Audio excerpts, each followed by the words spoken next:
আপনাকেও আমাদের শুভেচ্ছা জানাই। আপনি আমাদের সময় দিয়েছেন, সেজন্য শুভেচ্ছা ও কৃতজ্ঞতা জানবেন। আমি আমি আমি একটি প্রশ্ন দিয়ে আসলে প্রথমে আপনাদের দুজনের কাছ থেকে জানতে চাইব। প্রথমে তুষার ভাই আপনার কাছে জানতে চাই, পরে কামাল ভাই আপনার কাছে জানতে চাই যে এটি অবশ্য মানে একটু গেস করতে হবে। সেই গেস থেকেই মানে আপনাদের কাছে জানতে চাইব যে তুষার ভাই ইলেকশন কবে হবে বলে আপনি মনে করেন? ডিসেম্বরে, ফেব্রুয়ারিতে? কারণ রাজনৈতিক নেতাদের সঙ্গে আমার কথা হচ্ছিল, তারা বলছেন তারা খুবই এটাকে বলবো যে কনফিডেন্ট যে আসলে এই সরকার ডিসেম্বরে ইলেকশন দিতে চায়। ডিসেম্বরে ইলেকশনের বাইরে যে কথাবার্তা এই সরকারের লোকেরা বলতেছেন, তারা এগুলি বলতেছেন যে তাদের বিভিন্ন ব্যর্থতা ঢাকার জন্য। আসলে আমরা যাতে ইলেকশন নিয়ে শুধু কথা বলি, ইলেকশন দেওয়ার জন্য তারা ডিসেম্বরে দেওয়ার জন্য রেডি। যদি ডিসেম্বরে তারা না দিতে পারেন, বড় জোর ফেব্রুয়ারির আগে, ফেব্রুয়ারিতে মানে রোজা আসার পরবর্তী রমজান আসার আগেই তারা ইলেকশন দিবেন। তুষার ভাই, আপনি কি মনে করেন? আপনার কি মত? আমি কামাল ভাইয়ের মতো জানবো। আমার বয়সের কারণে আমি বাংলাদেশের প্রায় সবগুলি নির্বাচন দেখেছি। ফলে আমার মনে হয় যে ইলেকশন আগামী বছর জুনেও হবে না। আমার ধারণা যে ইলেকশন হবে আগামী বছর ডিসেম্বরে, অথবা বলতে পারি না কখন হবে। এই কারণে এই ডিসেম্বরে হবে না, কারণ ইলেকশনের কোনো প্রস্তুতি কিংবা কোনো আহ, নড়াচড়া আমরা অনুভব করতে পারছি না। যখনই আগামী বছর আসবে, শুরুর দিকেই থাকবে রমজান মাস। রমজানের আগে ইলেকশন আসলে অসম্ভব, কেননা রমজানের মধ্যে ক্ষমতার রদবদল, রমজানের জিনিসপত্রের দাম বাড়া কমা, এইসবের লোড কোনো রাজনৈতিক দল নিতে চাইবে না। কারণ তারা ক্ষমতায় এসেই রমজান চাইবে না। কারণ রমজানের ঈদে মানুষ খুবই সেন্সিটিভ থাকে। তার রমজানের 2 মাস 10 দিন পরেই হচ্ছে কোরবানির ঈদ। কোরবানির ঈদ এবং রমজানের মাঝখানে যদি ইলেকশন দিতে হয়, তাহলে এসএসসি অথবা এইচএসসি যে কোনো একটা পরীক্ষা তার মাঝখানে পড়বে। ফলে সেইখানেও যে নির্বাচন দেওয়া সম্ভব হবে আমার মনে হয় না। এবং জুন মাস চলে আসলে আমার ধারণা যে নানান কথাবার্তা বলে এইটাকে 2026-এর ডিসেম্বরে নিয়ে যাওয়ার একটা চেষ্টা করা হবে। এটা হচ্ছে আমার অভিজ্ঞতা থেকে বলা কথা। কিন্তু যদি আমরা প্রধান উপদেষ্টার কথাকে বিশ্বাস করি, তাহলে বলতে হবে যে অবশ্যই আগামী বছর জুনের মধ্যে নির্বাচন হয়ে যাবে। সেই জন্য এখন আমি বিশ্বাস করতে চাই যে আগামী বছর জুনের মধ্যে নির্বাচন হবে। কিন্তু আমার অভিজ্ঞতা বলে যে কোনোভাবে আগামী বছর জুনের মধ্যে তারা নির্বাচন দেবেন না। তুষার ভাইয়ের কথা শুনলাম, আমরা একটু কামাল ভাইয়ের কথা শুনি। কামাল ভাই, ইলেকশন কবে হবে বলে আপনার মনে হচ্ছে? না, কবে হবে এটা বলা কঠিন, এটা বলা অসম্ভব। কারণ এই সরকারের সঙ্গে যারা আছেন তারা এক একজন এক এক কথা বলেন, অথবা সরকারের যারা সুবিধাভোগী আছেন তারা আরো অনেক কিছু বলেন, তারা অনেক ইউটোপিয়া নানা রকম থিওরি দেন। এটা একটা বিষয়। কিন্তু আমি মনে করি নির্বাচন এই বছরের ডিসেম্বরের মধ্যে হওয়া উচিত এবং হওয়া সম্ভব। কিন্তু তারা অনেকে অনেক কিছু বলবেন। একটা জিনিস কি, আপনি একটা কথা ভেবে দেখেন, আমার মনে হয় বাংলাদেশের স্বাধীনতার পর এ পর্যন্ত এ যাবৎকালে ডক্টর ইউনূসের সরকার হলো সবচেয়ে ভাগ্যবান সরকার, যে সরকার দেশের মাঠে থাকা সকল রাজনৈতিক দলের নিঃশর্ত সমর্থন পেয়েছেন।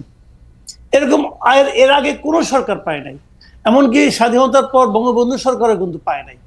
উনি সরকার চালানোর কয়েকদিনের মধ্যে জাসদ দুর্দণ্ড প্রতাপে কিন্তু ওনার বিরোধিতা করেছে।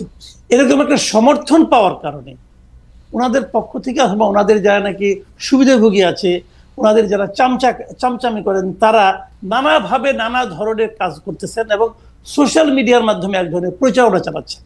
কেউ বলছেন যে 3 বছর, কেউ বলছেন যে না 29 সাল পর্যন্ত, কেউ বলছেন 5 বছর। আবার ওনাদের একজন আপনার দার্শনিক আছেন যিনি বলছেন যে না একটা জাতীয় সরকার হবে, সেখানে ডক্টর ইউনূস প্রধান উপদেষ্টা হবে এবং উপপ্রধান উপদেষ্টা হবে তারেক রহমান। এই ধরনের নানা ধরনের কিন্তু মানে আপনার পারমুটেশন কম্বিনেশন এখন আমরা দেখতে পাচ্ছি। বাট আলটিমেটলি জিনিসটা হলো যে এই যে প্রথমে যে কথাটা বললাম যে সবগুলি পলিটিক্যাল পার্টি এই সরকারকে সাপোর্ট দিচ্ছে, যদি সাপোর্ট না দেয় তাহলে কি হবে? একটা চাপ তৈরি হবে। এই চাপ সামাল দেওয়ার ক্ষমতা ইউনূস সরকারের নাই, একদমই নাই। কাজে যদি আমি বললাম আগামী সপ্তাহে যদি তারেক রহমান এসে বলে যে আমি ইলেকশন চাই এবং ডিসেম্বরের মধ্যে চাই, যদি বলে, আপনি নিশ্চিত থাকেন ইলেকশন ডিসেম্বরে হবে। কারণ ডক্টর ইউনূস ওই রিস্কে যাবে না, তার পক্ষে এই চাপ সামাল দেওয়া সম্ভব না। এখন অনেক পলিটিক্যাল পার্টি অনেক রকম কাহিনী করতেছে, যার যার স্বার্থ আছে। কেউ কেউ ভাবতেছে আমি আর কয়েকটা দিন সময় পেলে গুছাই নিতে পারবো। তবে আমার ধারণা এনসিপি মনে হয় আর ভাবে না, এনসিপি মনে বুঝে গেছে যে আর অনন্তকাল সময় দিলে যতই সময় বেশি পাবে ততই তারা ক্ষুদ্র থেকে ক্ষুদ্রতর হবে, ওই হোমিওপ্যাথি ডোজের মতো। হ্যাঁ, ওটাতে কোনো কাজ হবে বলে আমার কাছে মনে হয় না। এনসিপির আশা আকাঙ্ক্ষা মোটামুটি এখন শেষ। এখন জামাত হয়তো ভাবতে পারে যে আর একটু সময় পারলে আর একটু গোছাবো, কিন্তু তাতেও কিছু হবে বলে আমার কাছে মনে হয় না। আমি জানি না কি হবে তাদের পলিটিক্যাল ইকুয়েশন কার কি, তবে আমি এটুকু মনে করি যদি পলিটিক্যাল পার্টিগুলো চাপ দেয় এই সরকারের পক্ষে ইলেকশন ডিসেম্বরের থেকে মানে বিলম্বিত করার কোনো সুযোগই নাই। আমি কামাল ভাইয়ের সাথে আমি একমত যে পলিটিক্যাল পার্টিগুলো যদি চাপ সৃষ্টি করে তাহলে ডিসেম্বরেতে ইলেকশন দিতে হবে, এবং ডক্টর ইউনূসও আসলে এই ডিসেম্বর ইলেকশন দেওয়ার ব্যাপারে একাধিকবার বলেছেন।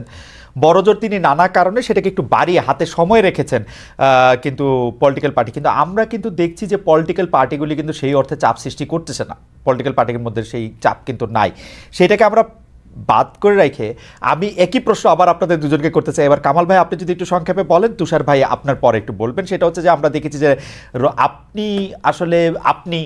আমরা সবাই এস্টাবলিশমেন্টকে একটু কোশ্চেন করতে চাই, যে সরকার তাকে কোশ্চেন করতে চাই, কিন্তু ফ্যাক্ট রিমেন্স এবার রমজান মাসে দ্রব্যমূল্য, বিদ্যুৎ পরিস্থিতি, ঈদযাত্রা এসব বিষয়ে অন্তর্বর্তী সরকার মোটামুটি ভালোভাবে সামাল দিতে পারায় এবং চুরি ডাকাতি ছিনতাই কিছুটা নিয়ন্ত্রণে আসায় দেশের রেমিটেন্স প্রবাহ বাড়ায় এবং বিভিন্ন ধরনের সম্মেলন, নানা ধরনের আন্তর্জাতিক পর্যায়ে বাংলাদেশের নানা পরিস্থিতি, এসব বিষয় মিলে জনগণের বড় একটি অংশ অ্যাপারেন্টলি ডক্টর ইউনূস সরকারের প্রতি আস্থা ফিরে পেয়েছে বলে নানাভাবে মনে হচ্ছে।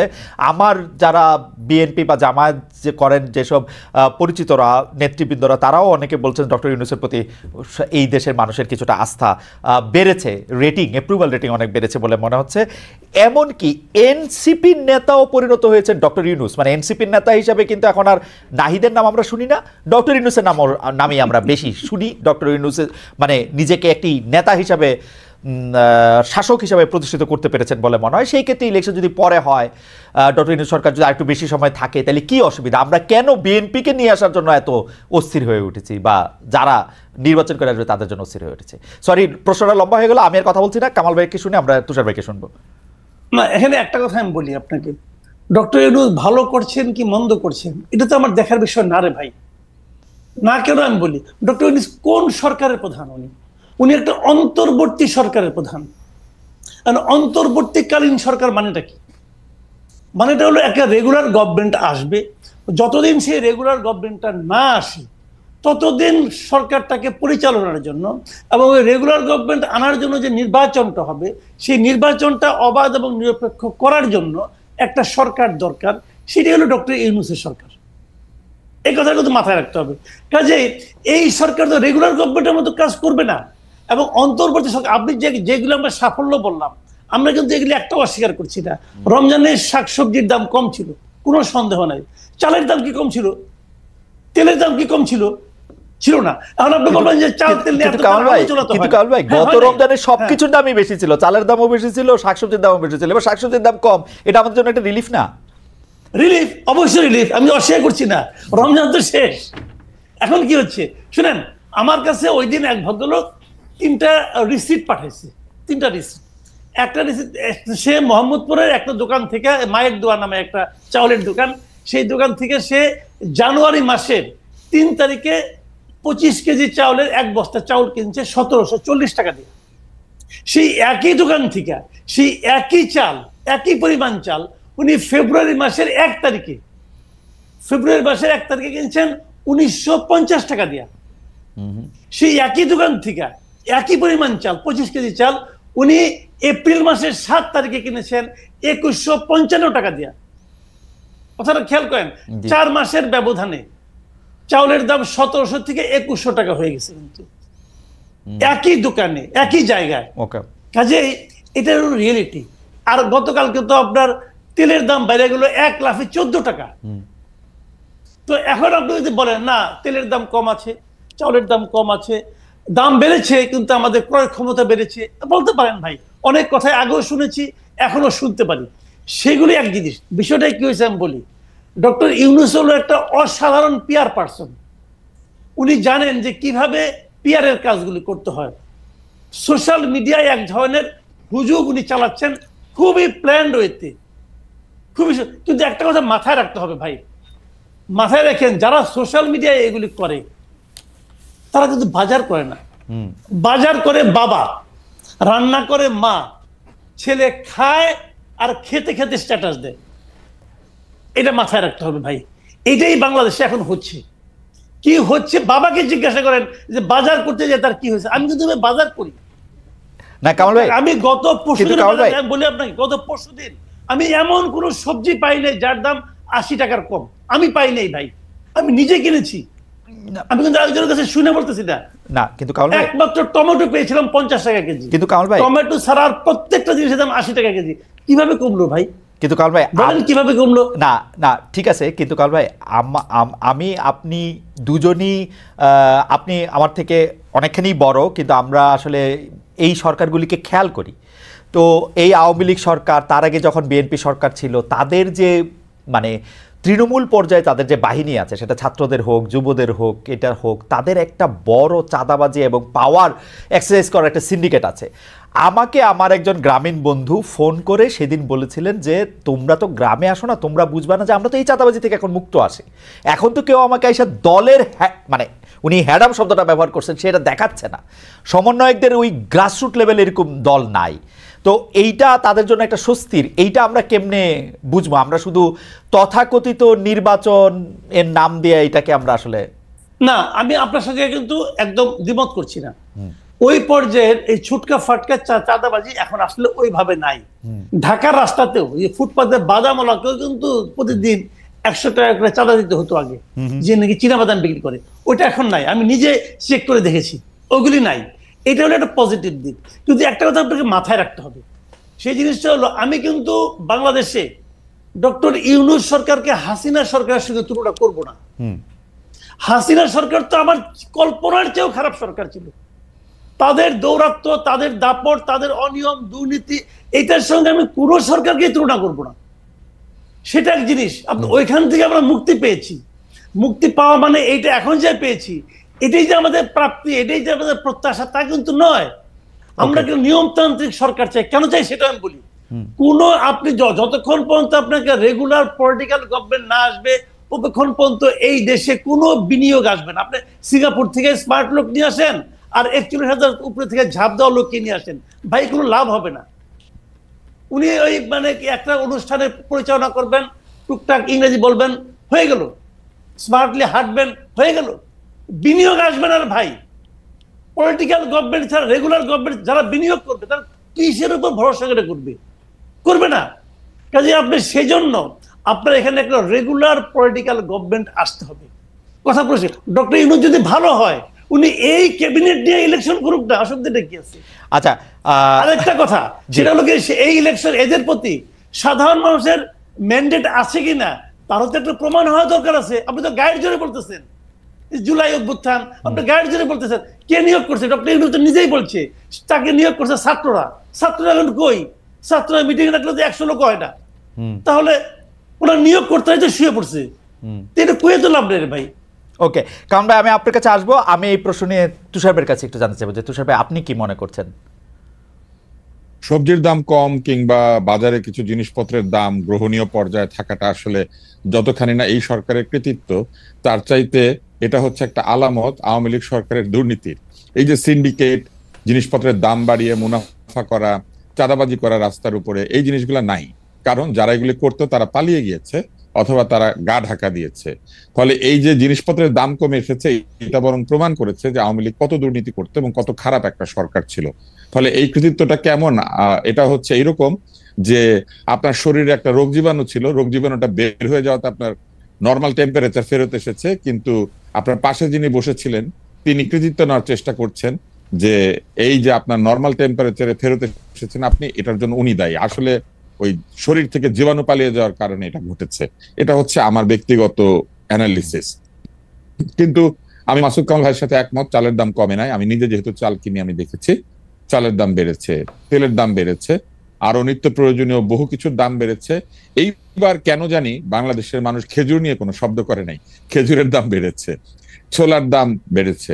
ফলে ইফতারের পণ্য নিয়ে এবার আমি দেখলাম যে খুব একটা মানুষ শব্দ করে নাই। আমি বুঝলাম যে বাংলাদেশের মানুষের সবচেয়ে প্রিয় ইফতার হচ্ছে বেগুনি। বেগুনের দাম কম ছিল। এবং বেগুনের দাম কম থাকায় অন্যান্য ইফতারের পণ্যের যে দাম বেড়েছে সেটা তারা হিসাবে নেয় নাই। ডালের দাম বাড়তি, ভালো ডালের দাম কিন্তু অনেক বেশি। এইবার কি খেসারি ডালের পেঁয়াজও খেয়েছে কিনা সবাই আমি জানি না। ফলে আমি বলবো যে সবকিছুর দাম কমেছে ঢালাও ভাবে, কথাটা ঠিক না। তবে শীতের সবজি এবং যে সবজিগুলি সবুজ সবজি, এই সবজির দাম একটা দীর্ঘ সময় কম ছিল, এটা সত্যি কথা। তবে এর কৃতিত্ব হচ্ছে যতখানি এই সরকারের, তার চেয়ে বেশি কৃতিত্ব হচ্ছে পালিয়ে যাওয়া আওয়ামী লীগের চাঁদাবাজদের, সিন্ডিকেট যারা চালাতো তাদের। এইবার অন্য বিষয়টাতে আসি, সেটি হচ্ছে যে আমরা আসলে জুলাই বিপ্লবের যে চেতনার কথাটা শুনি, সেই জুলাই বিপ্লবের চেতনার বৃহত্তর একটি জায়গায় তো ছিল গণতন্ত্র। অগণতান্ত্রিক একটি সমাজ তো কোনোভাবেই বৈষম্যহীনতার দিকে যেতে পারে না। যে সমাজে মানুষ ভোট দেয় না এবং নিজের মানুষকে নির্বাচিত করে তার ভবিষ্যৎ নির্মাণের দায়িত্ব দেয় না, বিশেষ করে দেশের আইন প্রণয়ন যদি করে অনির্বাচিত মানুষেরা, তবে এটা পরিপূর্ণভাবে জুলাই চেতনার বিপরীত। জুলাই চেতনার আরেকটি বড় বিষয় হচ্ছে এক ধরনের বৈষম্যহীন নিয়োগ এবং বৈষম্যহীন ব্যবস্থা কায়েম করা। আমরা দেখেছি ঢালাওভাবে তদবির চলছে।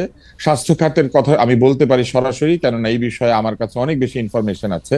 স্বাস্থ্য খাতে বিনিয়োগ এবং নিয়োগ দুই জায়গাতেই বাণিজ্য চলছে। আপনি দেখবেন যে হঠাৎ করে একজন লোক এসে বলেছেন যে 26,000 কোটি টাকা তিনি স্বাস্থ্য খাতে বিনিয়োগ করবেন। আমরা আবিষ্কার করলাম তিনি আসলে যুক্তরাষ্ট্রে মামলা খাওয়া একজন ব্যক্তি। আবার স্বাস্থ্য খাতে যে নিয়োগ বা বদলি চলছে, সেইখানে আমরা দেখলাম যে এসেনশিয়াল ড্রাগস থেকে অতিরিক্ত জনবল আছে এই অজুহাত দিয়ে লোকজনকে ছাঁটাই করা হয়েছে, অথচ কোনো ধরনের নিয়মতান্ত্রিক নিয়োগ প্রক্রিয়া ছাড়াই সেইখানে জনবল নিয়োগ করা হয়েছে। আমরা ওয়াসাতে একই অভিযোগ দেখেছি এবং স্বাস্থ্য খাতে আমরা প্রচুর বদলি বাণিজ্য হতে দেখছি, যেখানে প্রচুর মানুষকে বদলি করা হচ্ছে এবং তার কিছুদিন পরে সেই বদলি ক্যান্সেল করা হচ্ছে। বদলি যদি যৌক্তিক হয়ে থাকে তাহলে কেন কয়েক মাসের মধ্যে সেই বদলি বাতিল করতে হবে? ফলে এক ধরনের সন্দেহজনক তৎপরতা আমরা প্রশাসনের মধ্যে লক্ষ্য করছি। প্রশাসনে আপনারা নিশ্চয়ই দেখেছেন যে ডিসি নিয়োগ থেকে শুরু করে নানান বিষয়ে এক ধরনের অভিযোগ শুরু থেকে উঠেছিল, যার কোনো যৌক্তিক ব্যাখ্যা এখনো পর্যন্ত এই সরকার দিতে পারেন নাই। সর্বশেষে তারা যে সরকারকে স্বৈরাচারী বলেন, যে আওয়ামী লীগকে তারা বলেন যে গণশত্রু কিংবা একেবারে জনগণের বিরোধী, জনবিরোধী, সেই আওয়ামী লীগের রেখে যাওয়া একটি কালাকানুন, যেটা আওয়ামী লীগেররাও কালাকানুন মনে করেন, সেটা দিয়ে মেঘনা আলম নামে একজনকে তারা গ্রেপ্তার করেছেন। তার মানে কালাকানুনগুলি তারা আবার নতুন ভাবে প্রয়োগ করতে শুরু করেছেন। ফলে এই যে এক ধরনের আচরণ আমরা লক্ষ্য করছি, এই আচরণ কিন্তু জুলাই বিপ্লবের যে মূল চেতনা, যে চেতনার কারণে বাংলাদেশের আপামর জনসাধারণ রাস্তায় নেমে এসেছিল, যে কারণে অভিভাবকরা ছাত্রছাত্রীদের পাশে এসে, তাদের সন্তানদের পাশে এসে রাস্তায় নেমে গিয়েছিলেন, যে কারণে রিক্সাওয়ালা মুটে মজুর রাস্তায় চলে এসেছিলেন, সেই কারণটা আসলে কি ছিল? সেই কারণটা কি এই ছিল যে জুলাই বিপ্লবের পরে একটি সরকার আসবেন এবং সেই সরকারের ভেতরের লোকেরা কিছুদিন পর পর বলতে থাকবেন এই সরকার বারবার দরকার, এই সরকার 5 বছর থাকুক। 5 বছর যদি অনির্বাচিত একটি সরকারই থাকবে, তবে সেই সরকার কি করে জুলাই চেতনার বিষয়টিকে আপহোল্ড করে? কারণ জুলাই চেতনার তো একটি বড় বিষয় হচ্ছে স্বৈরাচারী শাসক, অগণতান্ত্রিক শাসক, ভোট কারচুপির শাসককে তাড়িয়ে দেওয়া। ভোট কারচুপির শাসককে, ভোট না হওয়াকে যেখানে আমরা ঘৃণা করেছি, সেইখানে আমরা কি করে বলি যে ভোট ছাড়াই আমরা একটি সরকারকে 5 বছর দেখতে চাই? এবং আপনি আরেকটি বিষয় আমি একটু যুক্ত করে দিই, শুধু এক লাইন, সেটি হচ্ছে যে কেন আমি মনে করি যে ডিসেম্বরের মধ্যে নির্বাচন হবে না। কেননা ডিসেম্বরের মধ্যে নির্বাচন হলে কয়েকবার এডিট করে একটি ফেসবুক সাইটে, যেখানে রেগুলার চিফ অ্যাডভাইজারের বিভিন্ন ঘোষণা এসে থাকে, সেখানে কয়েকবার এডিট করে এটাকে 6 মাস বাড়িয়ে দেওয়ার প্রক্রিয়া করার কোনো প্রয়োজন ছিল না। যদি ডিসেম্বরে নির্বাচন হবে এটা তারা রেখে দিতেই পারতেন। তারা বিশ্বাস করেন না যে তারা নির্বাচন ডিসেম্বরের মধ্যে দিতে পারবেন, এবং সেই কারণে আমি মনে করি যে এই বছর ডিসেম্বরের মধ্যে কোনোভাবেই নির্বাচন হবে না। তুষার ভাই, আমার কাছে মনে হয় সেই প্রক্রিয়াগত একটি প্রশ্ন তো রয়েই গেছে, কিন্তু আমার কাছে মনে হয় ডক্টর ইউনূস যেহেতু ইনি দীর্ঘদিন এনজিও করেছেন, তিনি আসলে লিড টাইমটার বাইরে একটা ছায়া লিড টাইম রাখতে চান। কারণ তিনি মনে করেন যে তার কথা তিনি যদি ডিসেম্বরের পরে এটা না দিতে পারেন, এটা যদি জানুয়ারির প্রথম সপ্তাহেও যায়, তাইলেও তিনি কথা না রাখার দায়ে উনি ডেলিভারেবলসটা এরকমই রাখতে চান, এটা আমার মনে হয়। আরেকটা জিনিস হচ্ছে যে আমি প্রশ্নটা করি, সেই প্রশ্নটা হচ্ছে যে আপনি, আমি, কামাল ভাই যেইভাবে গণতন্ত্র বা নির্বাচন যেটা চাচ্ছি, বিদ্যমান যে ইলেকশন সিস্টেম যেইভাবের মধ্যে থেকে আসলে 1991 সালের পর থেকেই যেভাবে আসলে নির্বাচনটা যেই প্রক্রিয়ায় হয়ে আসতেছে, একটা লেভেল প্লেইং ফিল্ড হয়তো হয়, কিন্তু তুষার ভাই আপনি বা কামাল ভাই তুমুল জনপ্রিয় হওয়া সত্ত্বেও আপনারা আসলে ভোটের জায়গায় গেলে ভোট পাবেন না, কারণ ভোটের ময়দানটা একটু ডিফারেন্ট হয়ে আছে এখন। সেটাতে আপনি ভালো বক্তৃতা দিচ্ছেন কিনা, আপনি ভালো আইন করতে পারবেন কিনা, আপনি বাংলাদেশের জনগণের জন্য কল্যাণ করতে পারবেন কিনা, এটা চেয়ে বিবেচ্য বেশি হয় আপনি আসলে কতটা শো অফ করতে পারতেছেন, কতটা মোটরসাইকেল দেখাতে পারতেছেন, কতটা টাকা খরচ করতেছেন, এবং আপনি কত পেশি বা টাকাওয়ালা। এই সিস্টেমটা বজায় থাকলে আপনার ইলেকশনই কি আর না ইলেকশনই কি, এইটা কি আসলে গণতান্ত্রিক হয় কিনা? তুষার ভাই আপনার কাছ থেকে শুনে আমি কামাল ভাইকে একটু শুনতে চাই, আপনি যদি 2 লাইন একটু বলেন।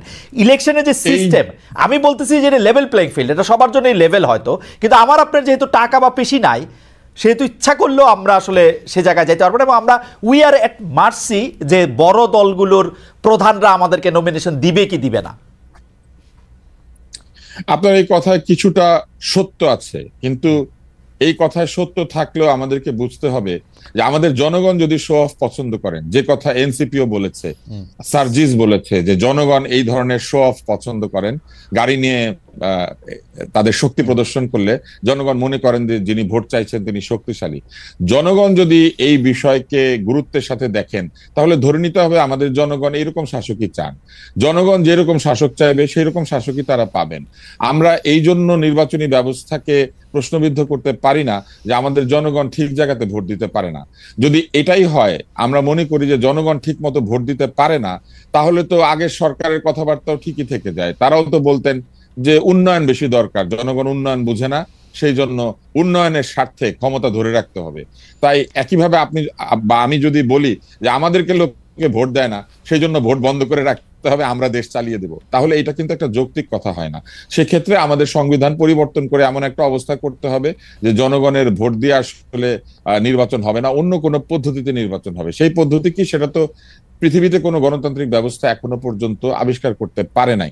ফলে আমেরিকার মতো দেশেও, যে দেশে আপনি থাকেন, সেখানে এব্রাহাম লিঙ্কনের মতো লোক নির্বাচিত হয়েছে, আবার ডোনাল্ড ট্রাম্পের মতো লোক নির্বাচিত হয়। জনগণ যদি এই শাসককে বেছে নেয়, তাহলে লিঙ্কনের দেশে ট্রাম্প ক্ষমতায় আসতে পারে, ক্লিন্টনের দেশে ট্রাম্প ক্ষমতায় আসতে পারে, এবং এসে অদ্ভুত কাজ করতে পারে।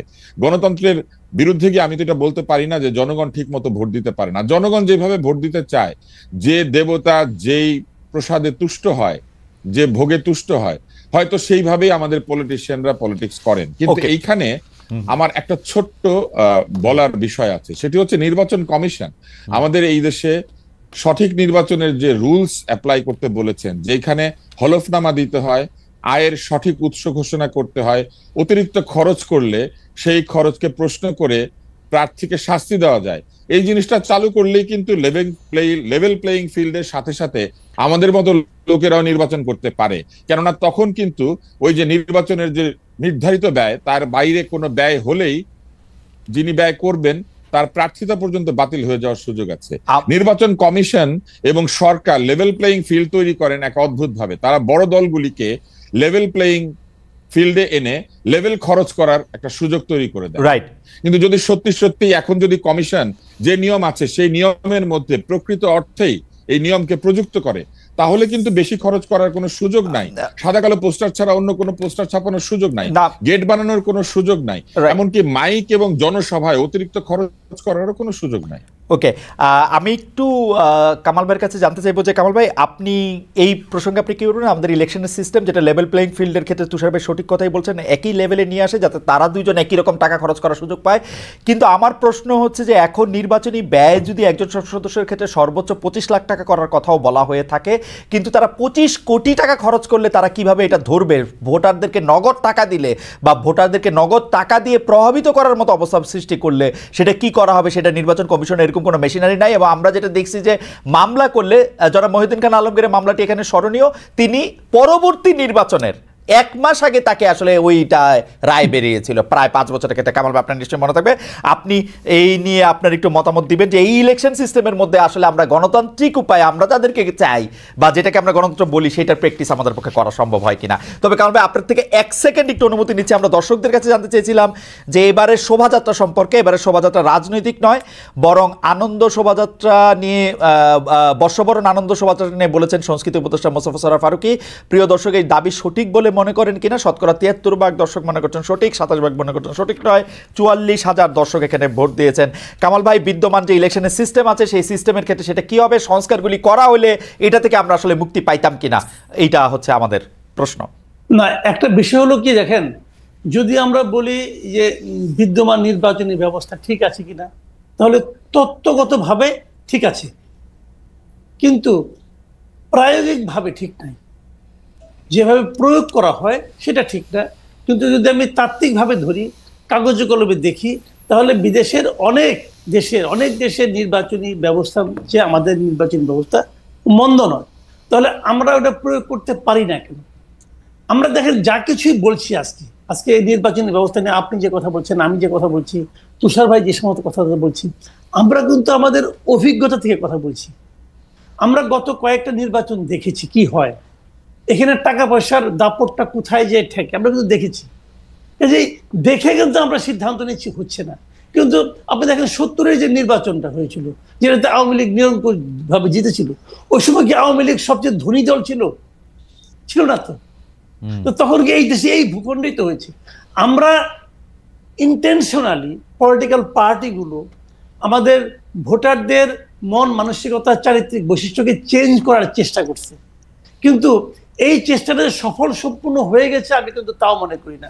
আপনি যদি ওই পরিবেশটা আবার দিতে পারেন, আপনি যদি ওরকম একটা মেরুদণ্ড সম্পন্ন নির্বাচন কমিশন নিয়ে আসতে পারেন, এদেশেও এই ভোটারদের নিয়েও আমি মনে করি একটা ভালো নির্বাচন করা সম্ভব, যে নির্বাচনে অর্থ তেমন কোনো প্রভাব বিস্তার করবে না।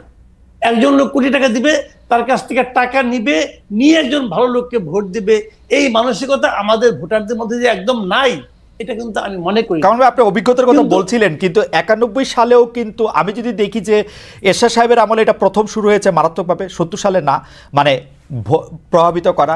91 সালের পরবর্তী সরকারগুলি বা যারাই ক্ষমতায় এসছে তারা এটা কিন্তু চূড়ান্তভাবে প্রভাবিত করেছে। আপনি সংসদে যেসব মুখগুলি আমরা পেয়েছি সেগুলির দিকে তাকালেই আপনি আসলে বুঝতে পারবেন যে তারা আসলে কারা, মানে তারা কেন সংসদে গিয়েছেন সেটিও কিন্তু পরিষ্কার। তো সেটি আপনি কেমনে, মানে আমি সেটাই বলি আপনাকে, জানেন একটা জিনিস হলো কি, গণতন্ত্রটা কিভাবে অগ্রসর হয়। গণতন্ত্রটা কিন্তু অগ্রসর হয় ট্রায়াল এন্ড এরর বেসিসে। রাইট। মনে করেন একটা ঘটনা ঘটে, ওই ঘটনার পরিণতি দেখে আরেকজন শিক্ষা নেয়, এইভাবে কিন্তু চলতে এটা কিন্তু একদিনের ব্যাপার না। গণতন্ত্র কিন্তু একদিনে আসে না। এটা তো একটা আপনার নির্বাচন বলেন, গণতন্ত্র বলেন, এর তো একটা প্রাতিষ্ঠানিক রূপ থাকা লাগে, না হলে হুট করে হয়ে যায় না। তো আমাদের এখানে যতবার হতে নিয়েছে ততবার কিন্তু আমরা এটাকে ব্রেক করেছি বিভিন্ন রকম এই সামরিক বাহিনী দিয়ে, মার্শাল ল জারি। যেমন ইন্ডিয়ার আমরা তো একই সঙ্গে 47 আমরা কিন্তু দেশ বিভাগ হয়েছিল, কিন্তু ইন্ডিয়াতে 47 থেকে পর্যন্ত একবারও তো সামরিক শাসন আসে নাই, কিন্তু তারা কিন্তু নির্বাচনের মাধ্যমে অগ্রসর হয়েছে। সেই নির্বাচনগুলির মধ্যে অনেকগুলি ফল্ট নির্বাচন ছিল, অনেক খারাপ নির্বাচনও ছিল, এখনো নির্বাচন নিয়ে প্রশ্ন কিন্তু উঠে। তারপরেও এটাও গণতন্ত্র কিন্তু একটা জায়গায় এসে দাঁড়িয়েছে, যেটা এটুককে মানা যায়। কিন্তু পাকিস্তান তো পারে নাই, আমরা কিছুটা মাঝখানে পেরেছিলাম, পাকিস্তান তো তাও পারে নাই। তো এইগুলি কিন্তু আপনার ডিপেন্ড করে আপনি কতদিন সেটাকে কন্টিনিউ করতে পারবেন। পলিটিক্যাল পার্টিগুলোর মধ্যে ধান্দা থাকবেই। 2000 মানে আমরা যেটাকে 111-এর কথা বলি 2007-এর পরে, সেই 111 কিন্তু দেখেন, যদি 111-এর সময় না আসতো, ওইটা কিন্তু না আসলে কি হতো, 22শে জানুয়ারি যে নির্বাচনটা হওয়ার কথা ছিল 2007-এ, ওইটা কিন্তু 2014-রই একটা কিন্তু রেপ্লিকা ছিল, কিন্তু ওইটার আদলেই কিন্তু 2014-তে হয়েছে। সব আমার থাকবে, আমরা ঠিকঠাক করে নেব, আমরা প্রধান উপদেষ্টা বানাবো, অমুক তমুক করবো। এইটা হলো কি পলিটিক্যাল পার্টিগুলির মধ্যে সেই চারিত্রিক একটা এক ধরনের আপনার বৈশিষ্ট্য তাদের মধ্যে তৈরি হয়েছিল। কিন্তু আমি মনে করি যেটা 24-এর ঘটনায় আমি মনে করি আমাদের চেঞ্জ হওয়া, নতুন কিছু পাওয়ার একটা বাস্তবতা তৈরি হয়েছে।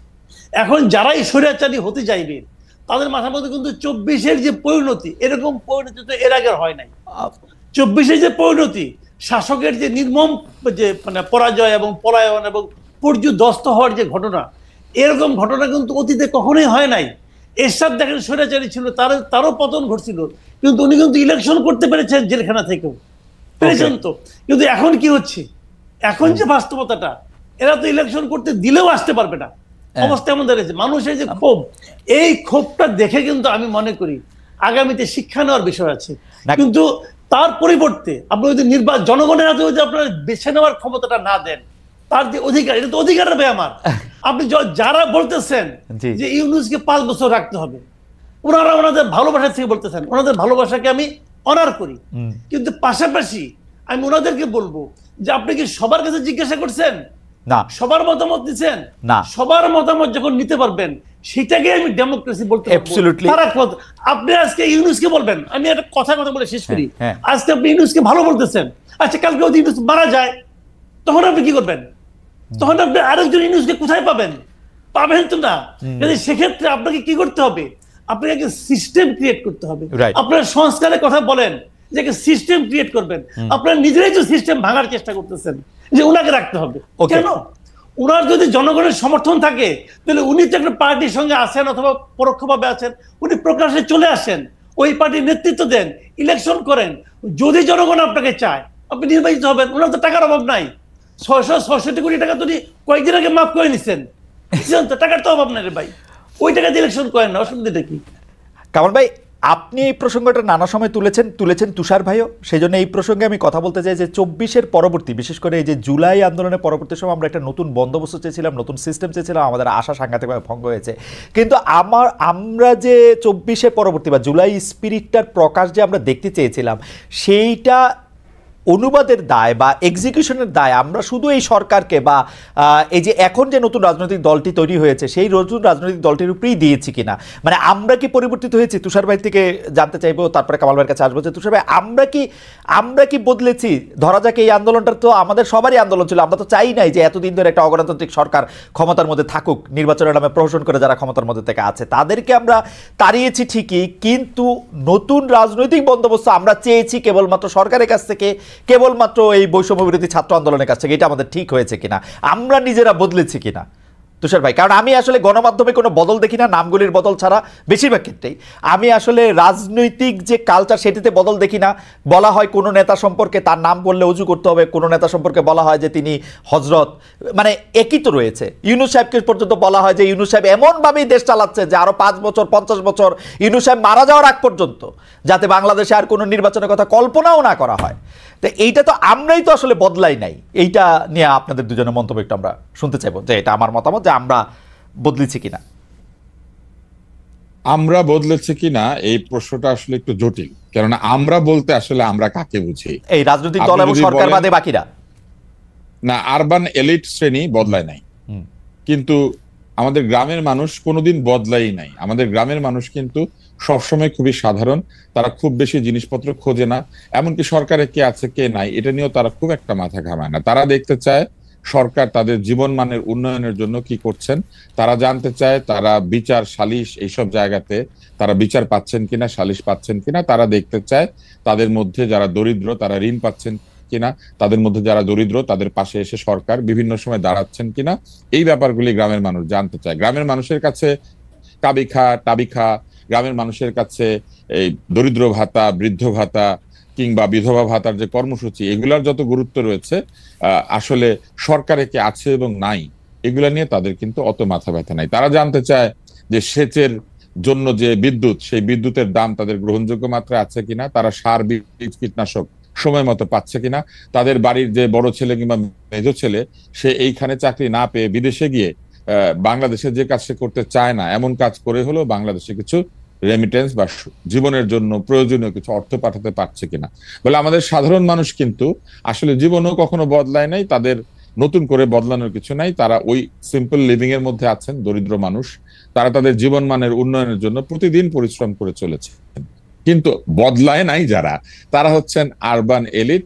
তারা গত 20, 25, 30 বছরে এক ধরনের স্বৈর শাসন অথবা সিউডো গণতান্ত্রিক সমাজে বসবাস করার কারণে তাদের যে চারিত্রিক অধঃপতন হয়েছে, সেই অধঃপতন থেকে তারা বদলান নাই। এবং আমাদের আশা এইখানেই ছিল যে নতুন রাজনৈতিক বন্দোবস্তর প্রথম যে বিষয়টি সেটি হবে সংস্কার, এবং সেই সংস্কারের মধ্যে দিয়ে আমরা প্রশাসনকে, বিচার ব্যবস্থাকে, পুলিশকে, সরকারের যে প্রতিষ্ঠানগুলি আছে সেই প্রতিষ্ঠানগুলিকে নিরপেক্ষ বৈষম্যহীন আচরণ করতে দেখব। আমাদের কোথায় আশাভঙ্গ হয়েছে আমরা দেখেছি যে এই প্রতিষ্ঠানগুলি সেই আগের মতোই আচরণ করছে বহু জায়গাতেই। এবং কেন আমরা সরকারকে এবং এনসিপি কে আমরা এই দায়িত্বটা বেশি করে দিতে চাইছি? কারণ তারা একদল হচ্ছে নিয়োগকারী, যেটি মাসুদ কামাল বলেছেন, আরেক দল হচ্ছেন নিয়োগকৃত। ছাত্ররা এবং এনসিপি বলেছে আমরাই তো এই সরকারকে এনেছি, কারণ আমরাই আন্দোলন করেছি। তার মানে নতুন বন্দোবস্তের যে প্রতিশ্রুতি এবং নতুন বন্দোবস্তের যে আকাঙ্ক্ষা, তারাই সেটি মানুষের মধ্যে তৈরি করেছেন। এটা তাদের দাবি। আমি ধরে নিলাম তারা এককভাবে এই দাবিটা করতে পারেন, কারণ তারা সকল রাজনৈতিক দলকে আক্রমণ করেছেন। নানান ভাষায় তাদেরকে আমি দেখেছি যে সোশ্যাল মিডিয়াতে আক্রমণ করা হয়। অনেক কথা আমি বুঝিও না, যেমন কিছু কিছু শব্দ ব্যবহার করা হয় যে শব্দের অর্থ আমি ভালো মতো বুঝি না। এটা হয়তো এখনকার নতুন আরবান ডিকশনারিতে আছে, কিন্তু তারা সেগুলি ব্যবহার করেন। এবং পাশাপাশি যে সরকার কাজ করছেন তারা বলেছেন তারা নতুন রাজনৈতিক বন্দোবস্ত তৈরি করতে চান, যে রাজনৈতিক বন্দোবস্ত আগের সরকারগুলির মতো জনগণের স্বার্থ বিরোধী নয়। যদি সেটাই হয়, তাহলে আগের মতোই কেন দলীয় বিচার বিবেচনায় নিয়োগ হবে বা বদলি হবে কিংবা পদায়ন হবে? সেটা তো হওয়ার কথা না, যোগ্যতার ভিত্তিতে হওয়ার কথা ছিল। কেননা এই আন্দোলনের প্রাথমিক স্লোগান তো এটাই ছিল, কোটা না মেধা, মেধা মেধা। তাহলে মেধার ভিত্তিতে সব জায়গাতে পদায়ন না হয়ে কেন এই বিবেচনায় আসা হবে যে কে কার পক্ষে ছিল, কে কার সঙ্গে কি কাজ করেছে? সরাসরি অপরাধের সঙ্গে যুক্ত না থাকলে একজন মানুষ নানান কারণে স্বৈর শাসনের প্রতি এক ধরনের সিউডো আনুগত্য দেখাতে পারে। আমি একজনের নাম শুধু বলি, তার নাম হচ্ছেন প্রফেসর দীন মোহাম্মদ। প্রফেসর দীন মোহাম্মদ যে বাংলাদেশের একজন সেরা নিউরোলজিস্ট এবং বাংলাদেশের নিউরোসায়েন্স ইনস্টিটিউট স্থাপন করা থেকে শুরু করে এর যে অসাধারণ মান অর্জন করা, এই এই কৃতিত্ব কিন্তু তিনি নিতে পারেন। তাহলে কি কারণে তাকে অপসারণ করে দেওয়া হলো? করা হলো কি কারণে জানেন? সরকার জোরপূর্বক কিছু চিকিৎসককে নিয়ে শহীদ মিনারের সামনে দাঁড় করিয়ে দিয়েছিলেন। ওই সমাবেশে উপস্থিত না থাকলে তাদের চাকরি সেই দিনই চলে যেত, আর ওইখানে উপস্থিত থাকার কারণে তাদের চাকরি বাকরি বা তাদের পদ তারা হারিয়েছেন 1 মাস 2 মাসের মধ্যে। তাহলে ঘটনাটা কি হলো? আগের সরকার জোর করে ভয় দেখিয়ে তাদেরকে নিয়ে গিয়েছিল যে আমার পক্ষে কথা বলতে হবে, না বললে চাকরি নাই। এই সরকার তাদের চাকরি নট করে দিয়েছে, কারণ ওই সময় তারা এই আন্দোলনের পক্ষে কথা বলেন নাই। কিন্তু সমস্ত লোক আন্দোলনের পক্ষে কথা বলতে পারবে, বাংলাদেশের সমস্ত লোক এইটা কিন্তু খুবই ইন্টারেস্টিং তুষার ভাই। আমি এই প্রসঙ্গটা একটু তুলতে চাই আপনাকে একটু এটা করে, যে আপনি খেয়াল করেছেন যে বর্তমান যে সেনাপ্রধান ছিলেন তিনি তো 5 আগস্টের আগ পর্যন্ত উনি লয়াল ছিলেন to Sheikh Hasina like anything. উনি ভিতরে ভিতরে কি করছেন না করছেন তা তো আমরা কেউ জানি না। বাংলাদেশের এরকম অনেক সচিব থাকতে পারেন। আপনি ডাক্তার দীন মোহাম্মদের কথা বললেন, আমি আমার ভাই টাবলু ভাই ডাক্তার আজিজের কথা বলতেছিলেন যে তাকে এমপি বানানো হয়েছে। তারা ভিতরে ভিতরে কি করছেন, তারা ভিতরে ভিতরে কি করছেন আমরা তো জানি না। আজিজ ভাই ঘটনাটা বলতে পারি। জি, টাবলু ভাই হচ্ছেন আমার ঢাকা মেডিকেলের আমার সিনিয়র। আমাকে উনি 1 বছর আইসক্রিম খাইয়েছেন এই আশায় যে আমি তার রাজনৈতিক দলে যোগ দিব। এতই উনি একজন, হ্যাঁ উনি খুবই একজন মানে সজ্জন মানুষ। ওনার ভেসপার পেছনে চড়ে আমি ঘুরেছি। জীবনে কোনোদিন উনি কোনো রুষ্টতা কিংবা রাগ আমার প্রতি পোষণ করেন নাই। উল্টো তিনি একটা ছোট্ট একটা ভুল করেছিলেন, একটা সেই সময় আমাকে একটা পুরস্কার দেন নাই। উনি এটার জন্য আমাকে অন্তত 10-12 বার সরি বলেছেন যে ওই সময় আসলে বয়স কম ছিল তো স্যার, এই জন্য আমি তোমাকে এটা দিতে পারি না। এবং সেই কারণে আমার ধারণা যে এখনো উনি আমার খোঁজ খবর নেন রেগুলার। এখন টাবলু ভাই কি করেছেন? টাবলু ভাই আজিজ ভাইয়ের জন্য একটু তদবির করেছেন। কার কাছে করেছেন? একজন যে দাবি করে যে সে হচ্ছে সমন্বয়ক। এখন সেই ছেলেটি কি করেছে? তাকে রেকর্ড করেছে এবং সেটি ছেড়ে দিয়েছে। এখন আমি আজিজ ভাই সম্পর্কে বলি। আজিজ ভাই কিন্তু বাংলাদেশের একজন নামকরা পেডিয়াট্রিক সার্জন এবং তিনি অসংখ্য ডাক্তারদেরকে পড়িয়েছেন। এবং তিনি যেখানে তিনি আটক হয়েছেন যে মামলাটি, সেইটি কতখানি সঠিক এটা নিয়ে প্রশ্ন আছে। হাইকোর্ট যেখানে আজিজ ভাইকে জামিন দিয়েছে সেখানে জেল গেটে তাকে ধরে নিয়ে আবার তাকে বন্দি করতে বাধ্য করাটা কিন্তু আমি মনে করি যে হাইকোর্টের জামিনের প্রতি এক ধরনের অবমাননা দেখানো।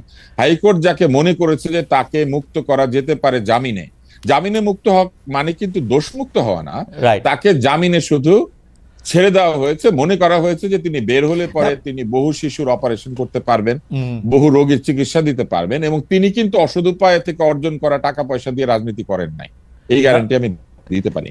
সব লোক তো আর খারাপ ছিল না। বহু লোক এমপি হতে চায়, বহু লোকের জীবনে স্বপ্ন থাকে, রাজনীতি করেছে, রাজনীতির একটা জায়গাতে গিয়ে পৌঁছতে চায়। যেমন আমাদের মান্নান সাহেব যিনি পরিকল্পনা মন্ত্রী ছিলেন, কিংবা সাবের হোসেন চৌধুরী, কই তারা তো জামিনে মুক্ত হয়ে বাইরে আছেন। কেন আছেন?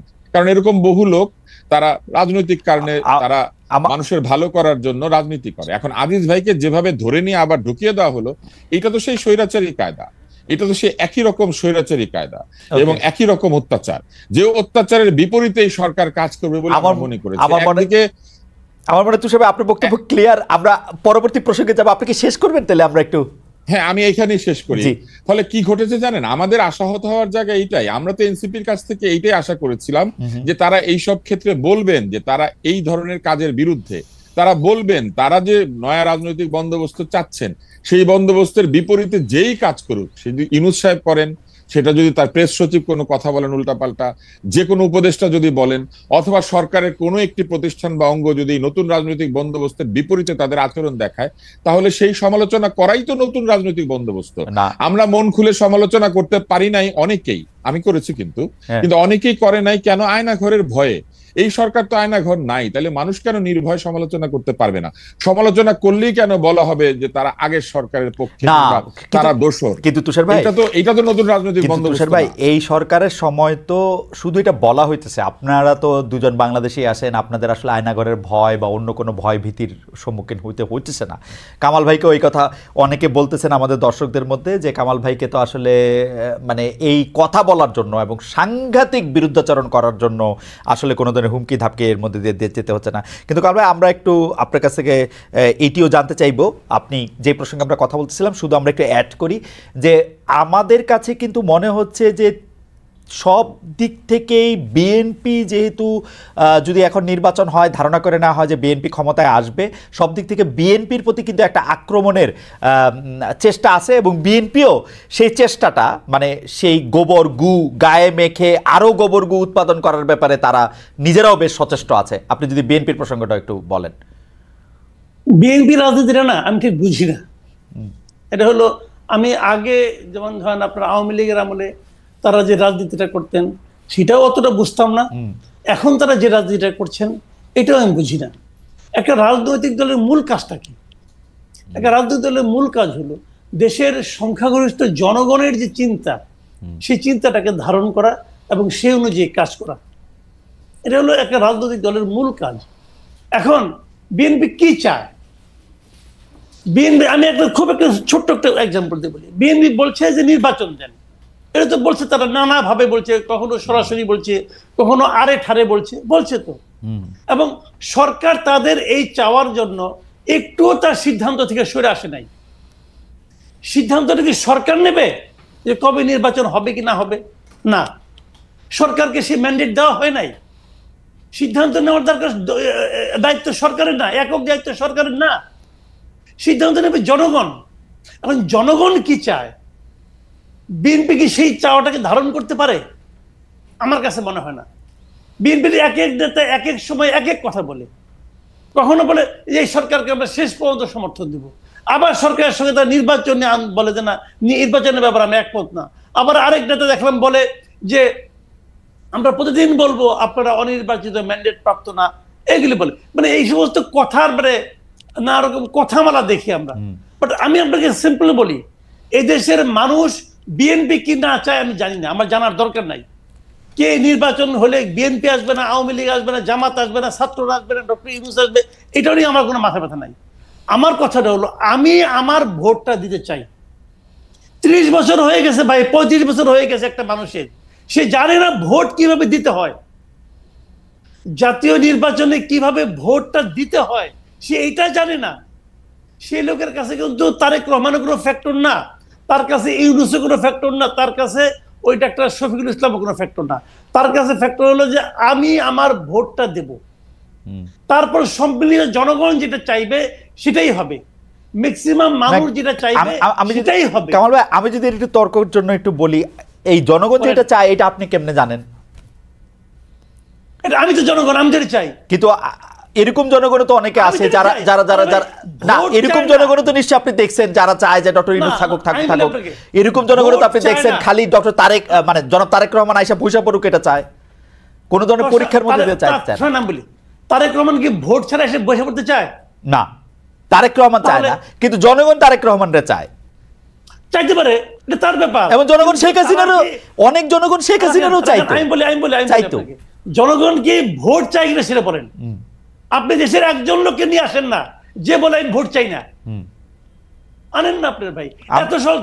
মানুষ ভোটটা চায় যে আমি ভোট দেব। ভাই আমি তো টেলিভিশনে দেখলাম অনেক লোক কইতেছে যে ইউনূস চাই, ইউনূস চাই, ইউনূস চাই।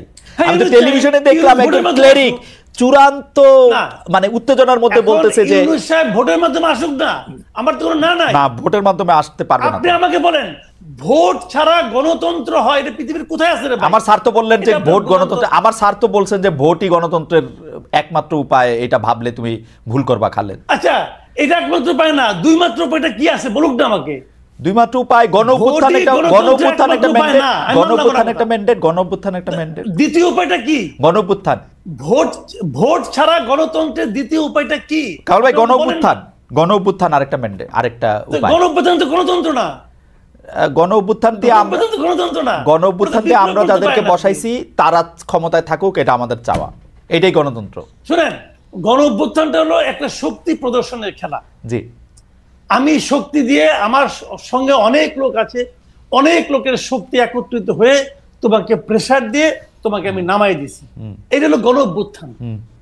আর গণতন্ত্র হলো সবচেয়ে যার শক্তি কম, যে নিরীহ মানুষটা, সেও সঙ্গোপনে যে নিজের মতটা প্রকাশ করতে চায়, সেটা হলো গণতন্ত্র, সেটা হলো ভোট।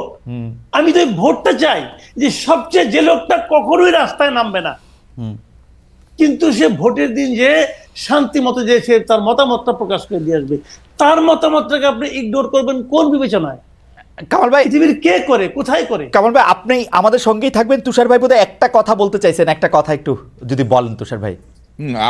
আপনার স্যার যে আপনাকে বলেছেন খালিদ যে সব গণতন্ত্রে ভোট দরকার হয় না, একটা বিষয় কিন্তু মনে রাখতে হবে যে গণ অভ্যুত্থান কখনোই গণ ম্যান্ডেট না। কেন না? কারণ গণ অভ্যুত্থান একটা ভয়াবহ স্বৈর শাসকের বিরুদ্ধে হয়, কিংবা এমন একটা শাসনের বিরুদ্ধে হয় যে শাসন জনগণ পছন্দ করছে না। কিন্তু এককভাবে চিন্তা করলে কিন্তু সেই স্বৈর শাসক ওই দেশের সবচেয়ে শক্তিশালী দলটা তৈরি করতে পেরেছে, এবং সেই কারণে এত বছর ধরে সে ক্ষমতায় আছে। সকলে মিলে ঐক্যবদ্ধ হয়েছে একটা পয়েন্টে, যে এই স্বৈর শাসককে সরিয়ে দিয়ে দেশে এমন একটা ব্যবস্থা তৈরি করতে হবে যেখানে জনগণ তার মতামত দিতে পারে। এখন যে মুহূর্তে গণ অভ্যুত্থান সফল হয়েছে, তখন সেই অভ্যুত্থানে কি অন্যরা অংশ নেয় নাই? জামাতে ইসলাম অংশ নিয়েছে, বিএনপি অংশ নিয়েছে, বিভিন্ন ছোট ছোট রাজনৈতিক দল অংশ নিয়েছে, এবং তরুণরা অংশ নিয়েছে। অভ্যুত্থান শেষেই কিন্তু যারাই আন্দোলনে অংশ নিয়েছিল তারা কিন্তু আন্দোলনে এই জন্য অংশ নেয় নাই যে গণ অভ্যুত্থান পরবর্তী সরকার এখানে অনির্দিষ্টকাল শাসন করবে। তারা চেয়েছে তারা যে দলগুলি করে সেই দলগুলি সুযোগ পাবে ক্ষমতায় যাওয়ার, এবং এই কারণেই কিন্তু গণ অভ্যুত্থান পরবর্তীকালে বিএনপির যারা অংশ নিয়েছিলেন তারা বিএনপির ছাতার তলে চলে গিয়েছেন, জামাতের যারা অংশ নিয়েছিলেন তারা জামাতের ছাতার তলে অংশ নিয়েছেন, এবং স্বৈর শাসকের ছাতার তলে যারা ছিলেন তাদের একটা বিরাট অংশ পালিয়ে গিয়েছেন, বাকি অংশ জেলে গিয়েছেন, বাকি অংশ চুপ করে বসে আছেন, কিছু বললে দোষর বলে। ফলে আপনার স্যার অত্যন্ত ভুল কথা বলেছেন।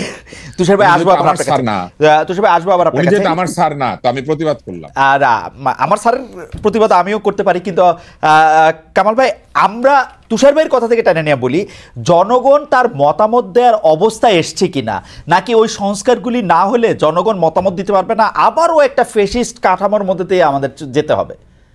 আমি অবশ্য ফেসিস্ট নন ফেসিস্ট, আমি আমার অবস্থাটা বলি, আমি সবসময় গণতন্ত্রের পক্ষে, আমি সবসময় নির্বাচনের পক্ষে, যে যা আসবে সে নির্বাচন দিয়ে আসুক, কিন্তু আমার প্রশ্নটা এটা। আমি আপনাকে একটা কথা বলি, যে সংস্কারটা তারা করতে চাচ্ছে এটা নিয়ে কয়েকটা প্রশ্ন। একটা প্রশ্ন হলো যে তারা সংস্কার করতে যাচ্ছে, সংস্কারটা যারা করছেন তারা কি এই সংস্কার করার জন্য যোগ্যতম ব্যক্তি কিনা, একটা প্রশ্ন আছে। যে সংস্কারের রিপোর্টগুলি হয়েছে, এই রিপোর্টটা কি একটা অসাধারণ রিপোর্ট এক একটা হয়েছে কিনা, এটা নিয়েও আমার সন্দেহ আছে। তারপরেও আমি হাইপোথেটিক্যালি তর্কের খাতিরে, যেহেতু আমাদের স্যার আছেন, আপনার স্যার তো আমারও স্যার, যেহেতু আমাদের স্যার আছেন, আমি ধরে নিলাম উনি জার্নালিজমের টিচার হওয়া সত্ত্বেও একটা অসাধারণ সংবিধান প্রণয়নের জন্য সুপারিশ করেছেন। আমি এটাও ধরে নিলাম স্যারের প্রতি ছাত্রের এক ধরনের ইয়ের কারণে, পক্ষপাতিত্বের কারণে ধরে নিলাম। তাতেই কি, সেটাই কি আপনার রক্ষা কবচ হয়ে গেল স্বৈরাচার না আসার?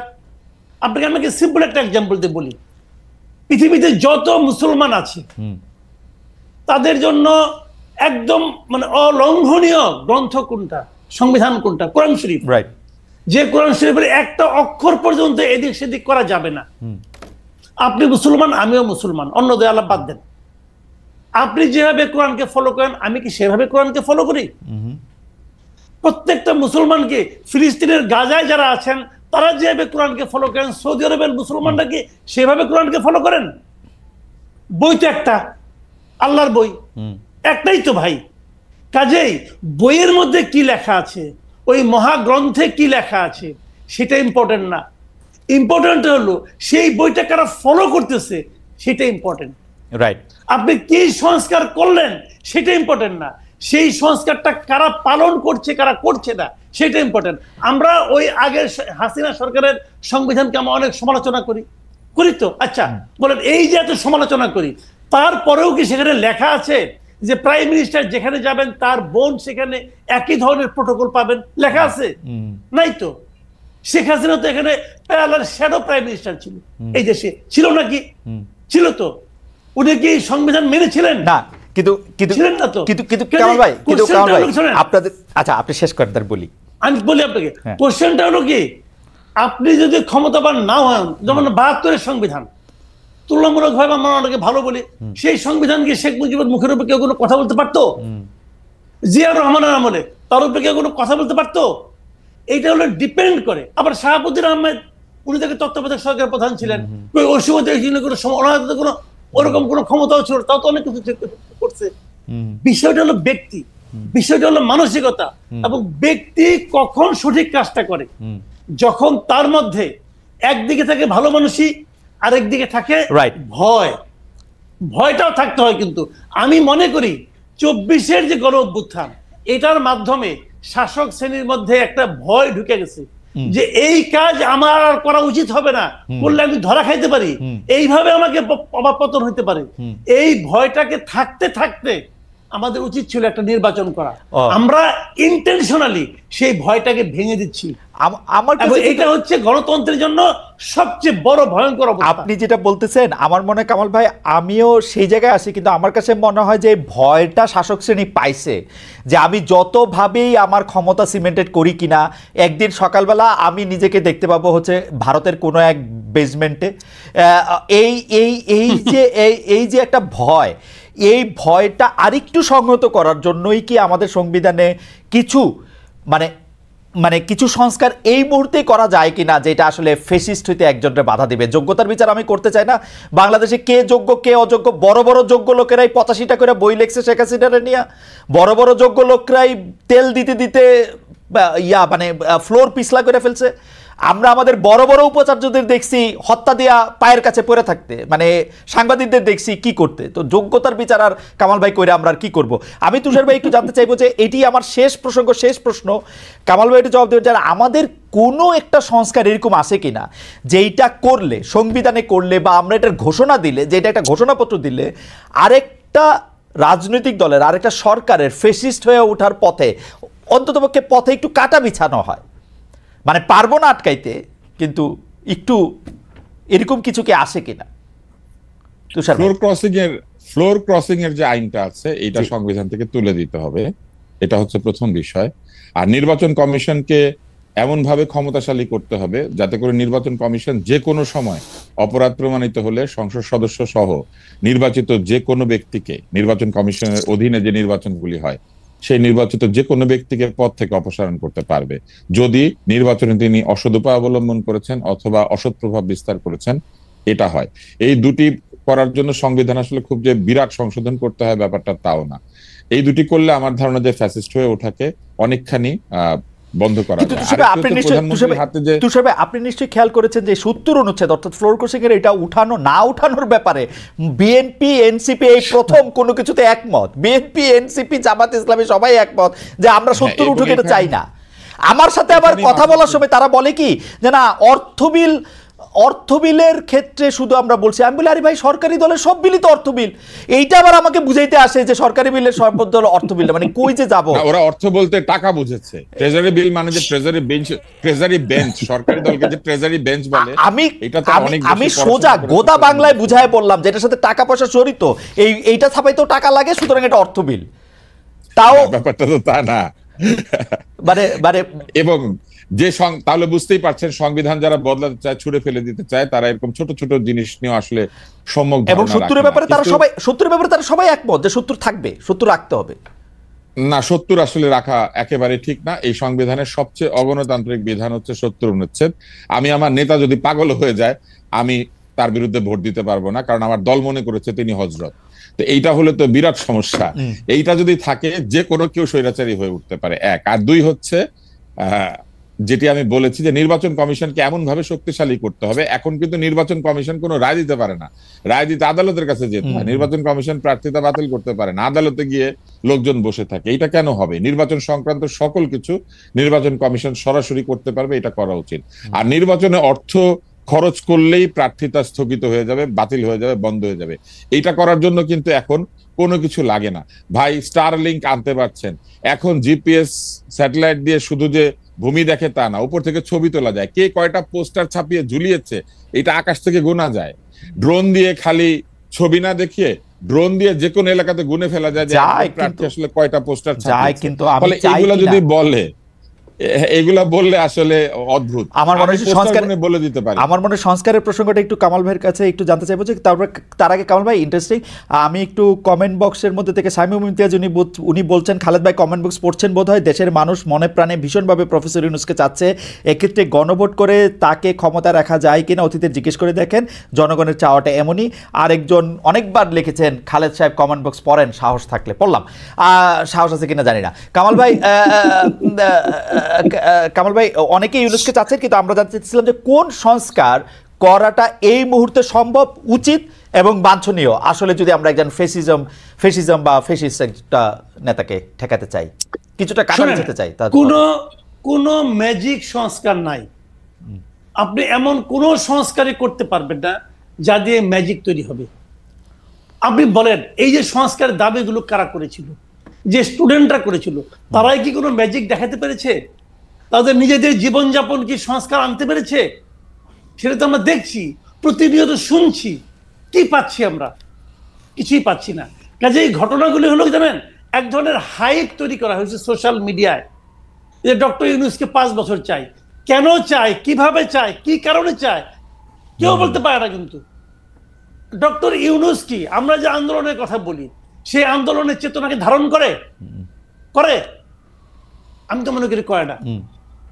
যদি করতো তাহলে উনি এই ধরনের লোককে এখানে তার উপদেষ্টা মন্ডলীতে আনতো না, যাদের মধ্যে 80% সঙ্গে এই আন্দোলনের কোনো সম্পর্ক নাই, কোন ধরনের সম্পর্ক নাই এই আন্দোলনের সঙ্গে। নূরজাহান বেগম স্বাস্থ্য মন্ত্রণালয়ে আছে। কামাল ভাই, এটা আমি আগেও বলছি, শেখ হাসিনার সাথে সম্পর্ক না থাকাই আন্দোলনের সাথে সম্পর্ক। এটা হচ্ছে থিওরি। নূরজাহান বেগমের সাথে শেখ হাসিনার ইউনূস সাহেবের এগেইনস্টে করা মামলায় ইউনূস সাহেবের পাশাপাশি নূরজাহান বেগম যে থাকছেন, এর জন্য উনি 2টা মন্ত্রণালয়ের উপদেষ্টা হইতে পারেন, মাত্র তো একটা হয়েছেন। তাহলে ইউনূস সাহেবের সঙ্গে ইউনূস সাহেবের পক্ষে যে আইনজীবী ছিলেন, ওনারও তো আইন মন্ত্রণালয়ে অফার করা হয়েছিল, উনি নেন নাই। তাহলে উনি ভদ্রলোক আসে নাই, ভালো কথা। তো আমি এই জন্যই বলছি যে চেতনা যে কি জিনিস, এখন আগেও দেখছি হাসিনার আমলে চেতনা বিক্রি করা হয়েছে, এখনো দেখছি এখনো চেতনা বিক্রি করা হচ্ছে। চেতনার নাম নিয়ে বলা হচ্ছে যে উনাকেই চাই, উনাকে কেন চাই? হাসিনার সময় এরকম হুজুগ ছিল, 2043 পর্যন্ত হাসিনাকে চাই। বঙ্গবন্ধুর সময় হুজুগ ছিল, ওনাকে আজীবন চাই। এই সমস্ত হুজুগ অর্থহীন হুজুগ। আমি মনে করি এই হুজুগগুলো এখন ইন্টেনশনালি তোলানো হচ্ছে। এবং ওই যে আমি বলি না যে আমাদের বিদেশে একজন ব্রাহ্মণ পীর আছেন, ওনার কিছু মুরিদ আছে এই দেশে, তারা এখানে মিলায় না। কামাল ভাই, আপনিও তো ইউনূস সাহেব আসার 1-2 সপ্তাহের মধ্যেই বলতে শুরু করছেন নির্বাচন চাই, উনাদের এই ভুল ধরতে শুরু করছেন। তো আমি কেন বলবো না? আপনিও তো আমি মনে করি ইউনূস সাহেব যত তাড়াতাড়ি নির্বাচন দিবেন উনি তত কম বিতর্কিত হবেন। আমি একটা কথা বলে শেষ করি, শুনেন। হাসিনা গভর্নমেন্ট ক্ষমতায় আসার পর থেকে প্রায় পারলে প্রথম দিন থেকে ইউনূস সাহেবকে বিতর্কিত করার চেষ্টা করছেন, ইউনূস সাহেবকে বেইজ্জতি করার চেষ্টা করছেন। 15 বছর প্রচেষ্টার পর উনি ইউনূস সাহেবকে যতটুকু বেইজ্জতি করতে পেরেছেন, আমি আপনাকে গ্যারান্টি দিয়ে বলছি এই দেশের মানুষের কাছে ইউনূস সাহেব তার এই যদি সে 15 মাস ক্ষমতা থাকতে পারে, 15 মাসে তার 2 গুণ না 3 গুণ বেইজ্জতি নিজেই নিজেকে করে তারপর উনি যাবেন। আপনাকে ধন্যবাদ কামাল ভাই। তুষার ভাই, আপনি কি একটা লাইন বলবেন? আমাদের 30 সেকেন্ড সময় আছে। আমার খুবই সাধারণ কথা হচ্ছে যে আপনি যেটা বলেছেন যে আওয়ামী লীগের সঙ্গে সম্পর্ক সরাসরি না থাকাটাই যেন একটা যোগ্যতা, কিন্তু এই কথা কিন্তু সত্য যে যারা বিভিন্ন জায়গাতে নিয়োগপ্রাপ্ত হয়েছেন তারা সকলে যে উপযুক্ত এই নিয়ে মানুষের মনে সন্দেহ আছে। আর জুলাই বিপ্লবের চেতনার যে প্রধানতম বিষয়টি গণতন্ত্র, বৈষম্যহীনতা, মেধা এবং যোগ্যতার ভ্যালু, এই জিনিসগুলি যদি আমরা সমাজে দেখতে না পাই এই মুহূর্তে যারা শাসন করছেন তাদের মধ্যে, তাহলে আমরা কিন্তু নতুন বন্দোবস্তের প্রতি এক ধরনের আস্থাহীনতায় ভুগতে শুরু করি। তাই আমি এনসিপি কে একটা পরামর্শ দিব যে জুলাই বিপ্লবের চেতনা কি, এইটার জন্য জুলাই ডিক্লারেশনের কোনো প্রয়োজন নাই। তাদের দলের যে ঘোষণাপত্র, দলের ঘোষণাপত্রের মধ্যে এটা বললেই হয় যে আমরাই হচ্ছে জুলাই চেতনা ধারণ করি, এইটাই হচ্ছে জুলাইয়ের চেতনা। আর ডক্টর ইউনূসের সরকারকে আমার সাধারণ পরামর্শ হচ্ছে যত দ্রুত নির্বাচন পারেন দিয়ে দেন। নির্বাচন দিয়ে দিলে ইতিহাসে একটি জাতিকে গণতান্ত্রিক পথে ফেরত আনার জন্য ডক্টর ইউনূস স্মরণীয় হবেন। কিন্তু দীর্ঘদিন তিনি এখানে বসে থাকলে তাকে সকলেই শেখ হাসিনার সঙ্গে তুলনা করতে শুরু করবেন, কেননা অগণতান্ত্রিক ভাবে ক্ষমতায় থাকা মানেই হচ্ছে স্বৈরাচারের পথে প্রথম পদক্ষেপ। তুষার ভাই এবং কামাল ভাই, আপনাদের দুজনকেও অনেকে, মানে আমি অনেক ধন্যবাদ দিতে চাই, কিন্তু অনেকে মনে করতেছেন যে আপনারা বিএনপিকে ক্ষমতায় আনার জন্য মরিয়া, সেই জন্য হচ্ছে আপনারা দ্রুত নির্বাচন চাচ্ছেন। কিন্তু আপনাদের দুজনই অনেক ধন্যবাদ জানিয়ে, কারণ আপনারা ব্যাপারটা কেন, কিভাবে, কোন পজিশন থেকে আপনারা কথা বলছেন সেটা পরিষ্কার করেছেন। দর্শক, আমরা ভবিষ্যতে নতুন অতিথি নিয়ে আবার আসবো আপনাদের কাছে। শেষ পর্যন্ত আপনাদের সবাইকে অনেক অনেক অনেক অনেক ধন্যবাদ।